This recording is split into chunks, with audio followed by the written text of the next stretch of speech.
শ্রীকৃষ্ণ চৈতন্য প্রভু দয়া কর মোরে, তোমা বিনে কে দয়ালু জগত মাঝারে। পতিত পাবন হেতু তব অবতার, মোসম পতিত প্রভু না পাইবে আরো। হাহা প্রভু নিত্যানন্দ প্রেমানন্দ সুখী, কৃপাবলোকন করো আমি বড় দুঃখী। দয়া করো সীতাপতি অদ্বৈত গোসাই, তব কৃপা বলে পাই চৈতন্য নিতাই। হাহা স্বরূপ সনাতনরূপ রঘুনাথ, ভট্ট যুব শ্রীজীবহা প্রভু লোকনাথ। দয়া করো শ্রী আচার্য প্রভু শ্রীনিবাস, রামচন্দ্র সঙ্গ মাগে নরোত্তম দাস। যে আনিল প্রেম ধন করুণা প্রচুর, হেন প্রভু কোথা গেলা আচার্য ঠাকুর। কাহা মোর স্বরূপ রূপ কাহা সনাতন, কাহা দাস রঘুনাথ পতিত পাবন। কাহা মোর ভট্ট যুগ কাহা কবিরাজ, এককালে কোথা গেলা গোরা নটরাজ। পাষাণে কুটিব মাথা অনলে পশিব, গৌরাঙ্গ গুণের নিধি কোথা গেলে পাব। সে সব সঙ্গীর সঙ্গে যে কইল বিলাস, সে সঙ্গ না পাইয়া কান্দে নরোত্তম দাস। হা গৌর, হা গৌর। ভক্তগণ, আস্বাদন করছিলাম আমাদের সবার পরম পূজ্য বড় বাবাজি মহারাজের দিব্য জীবনী গ্রন্থ চরিত সুধা। এর আগের দিন আমি আনন্দ মিত্রের দীক্ষা প্রাপ্তি, তার আগে আনন্দ মিত্রের উদ্ধার লীলা এসব আলোচনা করেছিলাম। বড় বাবাজি মহারাজ তার তার যে চরিত্র তা একটা সমুদ্রের মতন সুবিশাল, অনন্ত, কুলকিনারা পাওয়া যায় না। সেই সুবিশাল চরিত্রর থেকে কিছু কিছু সমুদ্রের গভীর থেকে কিছু মুক্তা তুলে আমি আপনাদের পরিবেশন করছি। এসব অত্যন্ত অত্যন্ত পবিত্রকারী পূত চরিত্র, যা শ্রবণ করলেই আমাদের মঙ্গল হবে। বড় বাবাজি মহারাজ তার দিব্য জীবনীতে আমাদেরকে শিক্ষা দিচ্ছেন কি করে নামকে, নামেতে কিভাবে নিষ্ঠা রাখতে হয়, ধামেতে কিভাবে নিষ্ঠা রাখতে হয়, বৈষ্ণবে কি করে নিষ্ঠা রাখতে হয়, প্রসাদে কিভাবে নিষ্ঠা রাখতে হয়। এই চার নিষ্ঠাকে উনি দেখাতে গিয়ে তার দিব্য জীবনী গ্রন্থে আমরা এই চার নিষ্ঠাকেই প্রকট রূপে দেখতে পাই। নিত্যানন্দ, স্বয়ং নিত্যানন্দ, প্রেমদাতা নিত্যানন্দ বড় বাবাজি মহারাজের শ্রীঅঙ্গে খেলা করতেন, লীলা করতেন। আনন্দ মিত্রকে উদ্ধার করে তাকে দীক্ষা দিয়ে এবার বড় বাবাজি মহারাজ ফিরে আসছেন সদল বলে আবার পুরীতে। মন দিয়ে শ্রবণ করুন। আনন্দ মিত্রের বাড়িতে মাসাবধি কাল অতীত হল। বাবাজি মহাশয় কোথাও যাবার কথা বললেই আনন্দবাবু অশ্রুপূর্ণ নয়নে এর চরণতলে পতিত হয়ে বলেন, বাবা, আর কয়েকদিন থাকতে হবে। এমনকি কেউ এদেরকে নিমন্ত্রণ করতে আসলে আনন্দবাবু ব্যাকুল হয়ে কেঁদে ফেলেন। একদিন প্রাতঃকালে বাবাজি মহাশয় অতি গম্ভীরভাবে বসে আছেন। এই সময় আনন্দবাবু দণ্ডবৎ প্রণাম করবার ইনি বললেন, বাবা, আজ পুরী যেতে হবে। বহুদিন হলো জগন্নাথ দেব দূরে রেখেছেন, আজ তার জন্য মন বড়ই উতলা হয়েছে। তুমি খুব সাবধানে থাকবে, যতদূর পারো সাধুসঙ্গ করতে চেষ্টা করবে। অসত্য ব্যবহার, হিংসা, পরচর্চা, পরছিদ্রান্বেষিতা, পরনিন্দা, পরের অনিষ্ট চেষ্টা প্রভৃতি বর্জন করবে। সর্বদা নামের আশ্রয় গ্রহণ করে থাকবে, কোনোই বিপদ হবে না। প্রভু মঙ্গলময়, এই কথা সর্বদা স্মরণ রাখবে, ইত্যাদি নানারূপ সদ উপদেশ দান করতে লাগলেন। আনন্দবাবু কিন্তু বাবাজি মহাশয় যে প্রথমে বলেছিলেন শ্রীধাম পুরী যেতে হবে, সে কথাই চিন্তা করছেন। গদগদ কণ্ঠে বললেন, বাবা, আর কিছুদিন এই স্থানে অবস্থানপূর্বক অবোধ সন্তানকে একটু স্থির করে গেলেই ভালো হতো না? বড় বাবাজি মশায় বললেন, বাবা, নিতাই চাঁদ সমস্ত পূরণ করবেন, আজ আর বাধা দিও না, বলে সঙ্গীগণকে পুরী যাবার জন্য প্রস্তুত হতে নির্দেশ দিলেন। শ্রীমদ্ ভগবদ্গীতায় দ্বাদশ অধ্যায়ে ভক্তিযোগে ভগবান তাঁর যে গুণের দ্বারা যে গুণকে উনি অত্যন্ত প্রিয় মনে করেন ভক্তের, তার মধ্যে এক গুণ হচ্ছে দৃঢ় নিশ্চয়। বড় বাবাজি মহারাজের চরিত্রে দেখুন সেই দৃঢ় নিশ্চয় আছে। যা উনি ভাববেন তাই উনি করবেন। উনি স্বতন্ত্র মহাপুরুষ। আজও তিনি আনন্দ মিত্রের কথা শুনলেন না। উনি বললেন যে নিতাই চাঁদ সমস্ত পূরণ করবেন, আজ আর বাধা দিও না, বলে আগন্তুক ভক্তবৃন্দের নিকট বিদায় গ্রহণ পূর্বক স্নান আহ্নিকাদি সমাপন অন্তে মহাপ্রসাদ পেয়ে কিঞ্চিৎ বিশ্রাম করলেন। অপরাহ্নে শ্রীধাম পুরী গমন করবার মানসে স্টেশন অভিমুখে রওনা হলেন। আনন্দবাবু সেদিন আর কাছারি যাননি, সুতরাং এনাদের সঙ্গে সঙ্গে স্টেশনে চললেন। যথাসময় স্টেশনে পৌঁছিয়ে টিকিট করা হলে আনন্দবাবু বাবাজি মহাশয়ের শ্রীচরণ ধরে কাঁদতে কাঁদতে বললেন, বাবা, আমি কিছুতেই থাকতে পারবো না, আমাকে আপনার সঙ্গে নিয়ে যেতে হবে। বাবাজি মহাশয়ের নানারূপ প্রবোধ বাক্যে তাকে আশ্বস্ত করে কয়েকদিন পরে একবার পুরী যাবার আদেশ করে উনি ট্রেনে উঠলেন। যথাসময়ে ট্রেন ছেড়ে দিলে আনন্দবাবু দুঃখিত চিত্তে নিজ বাসায় প্রত্যাবর্তন করলেন বটে, কিন্তু তার প্রাণ সেই ট্রেনে উঠে সেই মধুময় সঙ্গে চলে গেছে।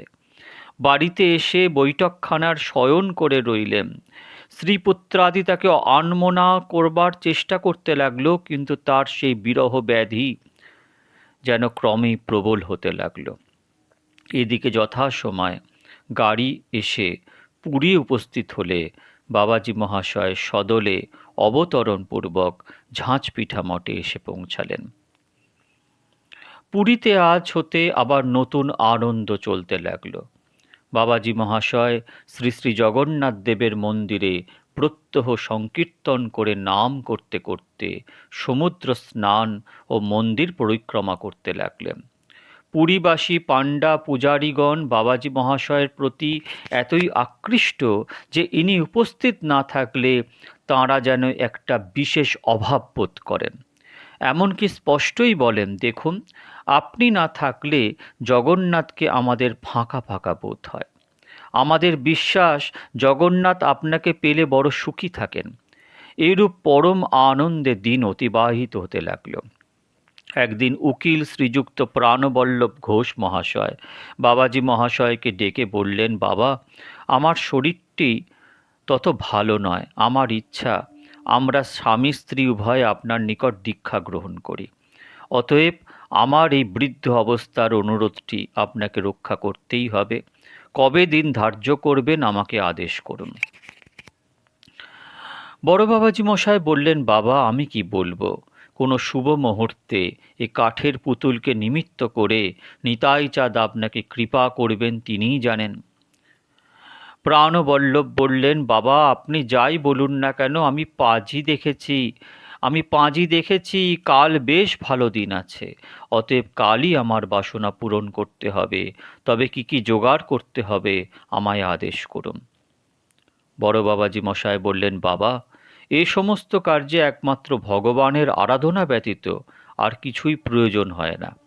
আপনি শিক্ষিত লোক, আপনি ভেবে দেখুন, প্রভু ভাবগ্রাহী, একমাত্র ভাব ভিন্ন, তিনি আর কিছু আমাদের নিকট চান না। যার যেরূপ প্রাণের ভাব তাকে ঠিক সেই রূপভাবে কৃপা করেন।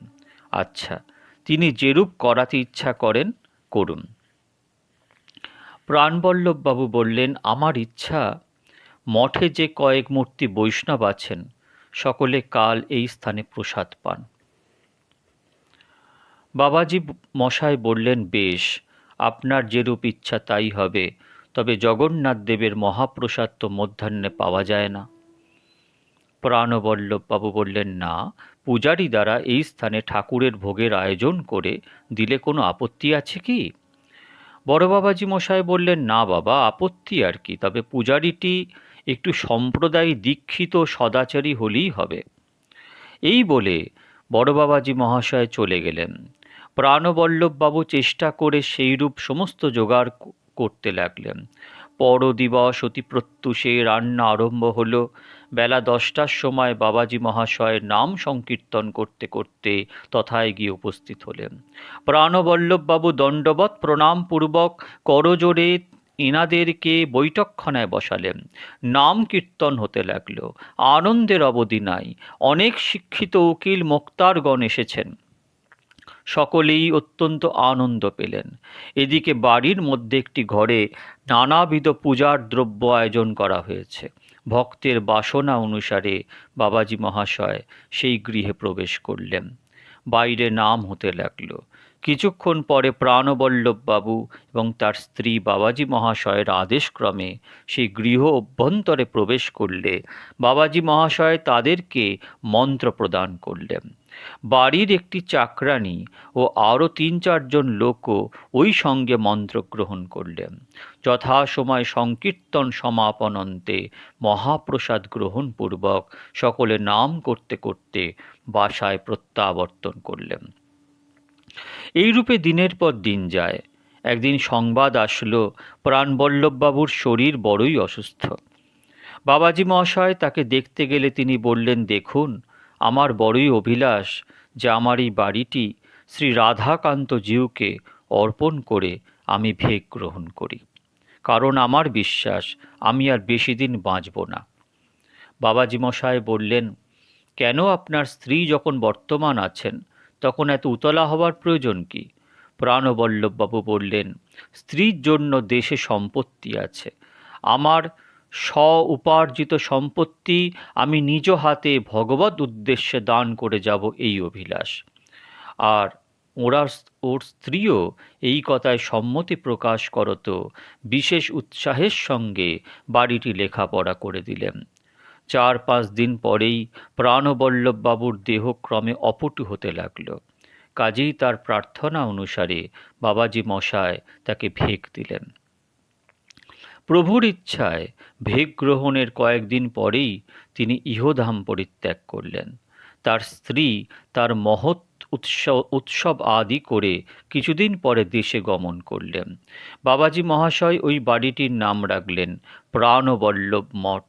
স্থানটি অতি মনোরম দেখে অনেক সময় বাবাজি মহাশয় ওই মঠে গিয়ে উঠতেন। এমনকি এক দিন জগন্নাথ দর্শন করে আসবার সময় হয়তো রাত্রে ওই মঠেই শয়ন করতেন। একদিন বাবাজি মহাশয়ের মনে কি খেয়াল হলো, ললিতা দাসীকে বললেন, দেখো, কাল অনেক বাবু ভক্তদিগকে প্রসাদ পাবার জন্য বলবো মনে করেছি। অতএব যাতে খুব শীঘ্র শীঘ্র ঠাকুরের ভোগের জোগাড় হয় সেইরূপ বন্দোবস্ত করতে লাগলেন। ললিতা দাসী অর্থাৎ আমাদের সখীমা বললেন, আজ্ঞে কত লোক হবে? বড় বাবাজি মশাই বললেন, লোকের হিসাবে তোমার কোন প্রয়োজন? 2 মণ কৃষ্ণভোগ চালের অন্ন হবে এবং সেই পরিমাণে অন্যান্য দ্রব্য চাই।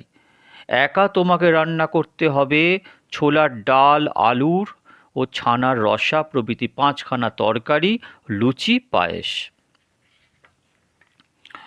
ললিতা দাসী বললেন, রান্নার জন্য আমার সঙ্গে আর একজনকে না দিলে বেলা অতিরিক্ত হয়ে যাবে নাকি? নানা রূপ আপত্তির পর বাবাজি মহাশয় অগত্যা কুসুম মঞ্জরী দাসীকে সঙ্গে নিয়ে 10টার সময় ভোগের ব্যবস্থা করতে লাগলেন। ললিতা দাসী বাজার হতে সমস্ত জিনিসপত্র জোগাড় করতে লাগলেন। সেদিন রাত্রে বড় হরিশ বাবুর বাড়িতে সদলে বাবাজি মহাশয়ের নিমন্ত্রণ। এদিকে বৈকাল বেলা হতে চাল ডাল প্রভৃতি আমানিয়া হতে লাগল। সন্ধ্যার সময় রাধাকান্ত দেবের আরতি দর্শন করে সকলে পঙ্গতে যাবার উদ্যোগ করছেন। এই সময় বাবাজি মহাশয়ের শিষ্য গদাধর দাস নামক যাজপুর নিবাসী একটি বৃদ্ধ বৈষ্ণব মঠের ইন্দারার নিকট হতে চিৎকার করে বললেন, বাবা, আমার সর্পাঘাত হয়েছে, প্রাণ যায়, আমাকে রক্ষা করুন। শুনে সকলেই শশব্যস্ত সেই স্থান হতে বৃদ্ধকে ধরে আনলেন। অঙ্গনে আসতে না আসতেই বৃদ্ধ বাবাজি কেমন এক প্রকার হয়ে পড়লেন। তার বর্ণ নীল হয়ে গেল, হস্তপদের সন্ধি সকল শ্লথ হল, জিহ্বা প্রায় 5 অঙ্গুলি পরিমাণ বাইরে বেরিয়ে এলো। পূজ্যপাদ অবধূত জ্ঞানানন্দ স্বামীজির শিষ্য গোবিন্দানন্দ পরিব্রাজক ও কৃষ্ণানন্দ স্বামীজি এক গোছা পাটের দ্বারা তার পায়ের গোছা বেঁধে দিলেন। বাবাজি মহাশয় তার অবস্থা দর্শনে সকলকে নাম করতে বলে তার পায়ের বাঁধন খুলে দিলেন। বাঁধন খুলে দেবা মাত্র সে একেবারে অচৈতন্য হয়ে পড়ল। উপস্থিত সকলেই বিমর্ষ। বাবাজি মহাশয় গদাধরকে সংকীর্তনের মধ্যস্থলে শয়ন করিয়ে খুব জোরে নাম করতে থাকলেন। ক্ষণকালের মধ্যে নামের এক অপূর্ব রোল উঠল। চারদিকের লোক সকল চুম্বক আকৃষ্ট লৌহের ন্যায় আকৃষ্ট হতে লাগল। ঠাকুরের অঙ্গন মধ্যে তিলার্ধস্থান নেই। যতদূর পর্যন্ত নামের ধ্বনি গেছে ততদূর হতে লোক সকল এসে উপস্থিত হতে লাগল। সংকীর্তনকারীগণ ঠিক আলত চক্রের ন্যায় ভ্রমণ করতে লাগলেন।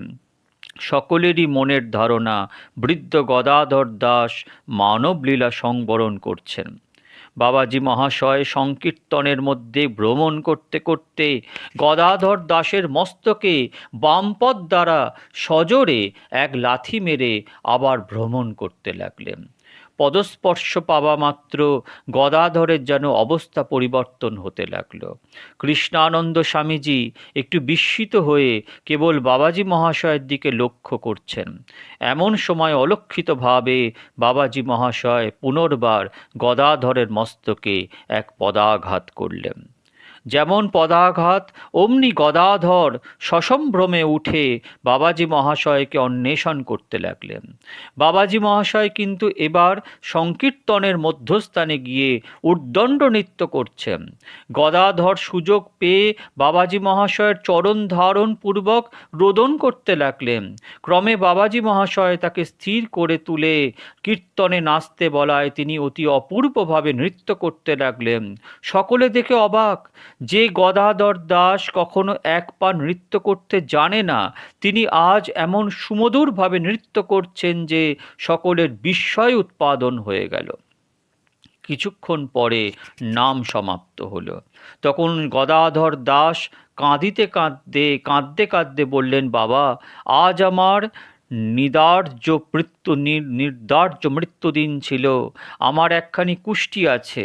ওই কুষ্টিখানির ফলাফল সমস্ত সত্য হয়। তাতে লেখা আছে, 61 বছর বয়সে সন্ধ্যাকালে দক্ষিণ পায়ের পশ্চাৎভাগের শিরার ওপর সর্পাঘাত হয়ে প্রাণ বহির্গত হবে। আমি এদেশের অনেক জ্যোতির্বিদ পণ্ডিতদিগকে এর প্রতিকার করবার জন্য অনুরোধ করেছিলাম, কিন্তু সকলেই বলেছেন যে আমার আর ভোগকাল নেই, ওই 61 বৎসরই ভোগ শেষ।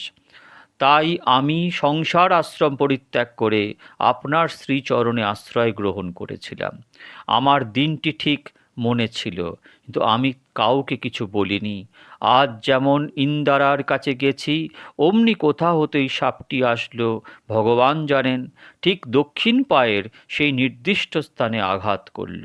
আমি তখনই বুঝলাম যে আমার জীবন এই পর্যন্ত। কি আশ্চর্য, আপনি আমাকে দৈবের অগোচরভাবে বাঁচালেন। বাবাজি মশাই বললেন, পাগল, ও কথা বলতে নেই। নাম নামই অভিন্ন। এই নাম হতেই তোমার সর্ব আপদ শান্তি হয়েছে।